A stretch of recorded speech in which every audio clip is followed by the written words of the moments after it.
I don't turn the engine off right away. Sometimes I don't even realize it's still running. The car is warm. The dashboard glows softly, just enough light to remind me that I'm still here. I sit in the driver's seat and do nothing, hands resting, shoulders heavy.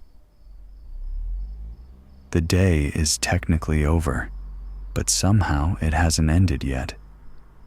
There's a strange space between work and home, between who I had to be all day and who I'm supposed to be when I walk through that door. And this car, this is where the transition happens. This is where the noise finally catches up to me. I replay the day, not the big moments, the small ones, the conversations that lasted seconds but stayed in my head for hours. Things I said too quickly, things I didn't say at all, moments where I felt something was wrong but couldn't explain why. Not then. At the time, everything felt rushed. Decisions had to be made instantly. Responses were expected immediately, and I gave them, the best ones I could, with the energy I had left. But now the answers come easily. I think of better words, calmer words, stronger ones. I imagine myself standing there again, speaking clearly, not defensive, not tired. In my head, I handle it perfectly. And that's the part that hurts a little, because these answers, they arrived late, too late to matter. The moment passed. The room moved on. Life didn't wait for clarity, and it never does. I used to think regret was loud, heavy, dramatic, but this is quieter. It's just the realization that I'm learning things after the test is already over. I stare through the windshield. Streetlights blur slightly. Reflections overlap. The world outside keeps moving. Cars passing, people walking, everyone already somewhere else. No one knows I'm sitting here. No one knows I'm still processing a day that's already been archived by the universe. And maybe that's okay, because this moment isn't about fixing anything.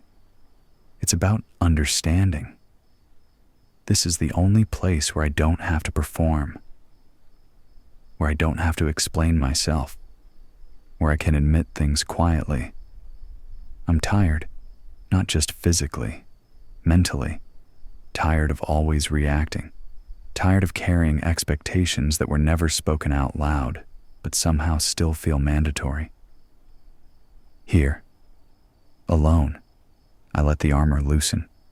I admit that I didn't handle everything well, that I missed cues, that I chose comfort over honesty at times, silence over confrontation, survival over growth, and I don't judge myself for it.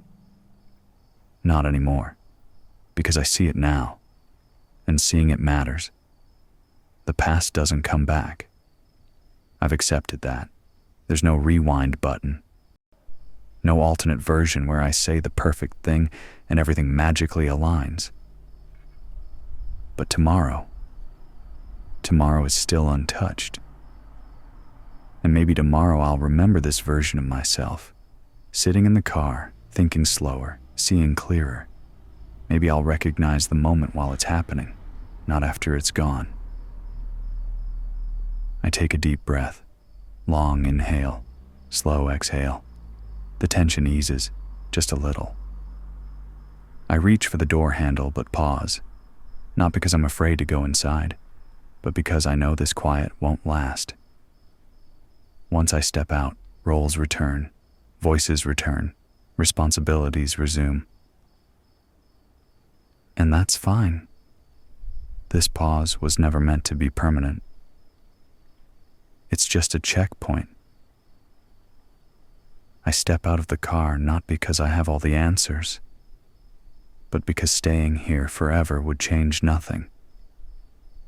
The road ahead doesn't care what I should have said earlier. It only responds to what I do next. And that's enough for now.